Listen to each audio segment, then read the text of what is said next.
Hi, ட்ரேடிங்கில் உங்கள் லாஸை reduce பண்ண ஆசையாக இருக்கா உங்களுக்கு? அப்போ இந்த வீடியோவை ஸ்க்ரால் பண்ணி விட்டுறாமல் ஃபுல்லாக பாருங்கள்.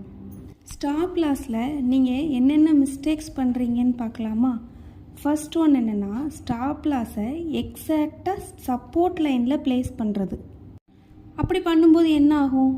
ஆப்வியஸாக உங்கள் எல்லாருக்கும் தெரிஞ்ச மாதிரி மார்க்கெட்டில் ஹை லோ ரெண்டுமே அடிக்கடி மாறி மாறி ஃப்ளக்சுவேட் ஆகிட்டே இருக்கும். நீங்கள் அதுக்கான ஸ்பேஸ் கொடுக்கணும். ஸ்பேஸே கொடுக்காம எக்ஸாக்டாக சப்போர்ட் லைனில் ப்ளேஸ் பண்ணக்கூடாது. தென் ஸ்டாப் லாஸை ரொம்ப டைட்டாக ப்ளேஸ் பண்ணுறது. அப்படி நீங்கள் ஸ்டாப் லாஸ் செட் பண்ணும்போது உங்களோட ரிஸ்க் ரிவார்டு அதிகமாகிடும். அதனால் உங்களோட ஸ்டாப் லாஸ் அடிக்கடி ஹிட் ஆகிட்டே இருக்கும்.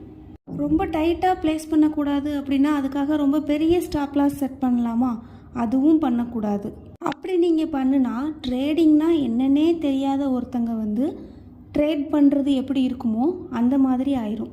அதனால் மார்க்கெட்டோட ஃப்ளக்சுவேஷன் எப்படி இருக்குது, எப்படி ட்ரேட் பண்ணால் சேஃபாக இருக்குமோ அதுக்கேற்ற மாதிரி சேஃபான பிளேஸில் ஸ்டாப் லாஸ் செட் பண்ணுங்கள். ஸ்டாப் லாஸில் இது வரைக்கும் நீங்கள் என்னென்ன மிஸ்டேக்ஸ் பண்ணியிருக்கீங்கன்னு கமெண்ட்டில் சொல்லுங்கள்.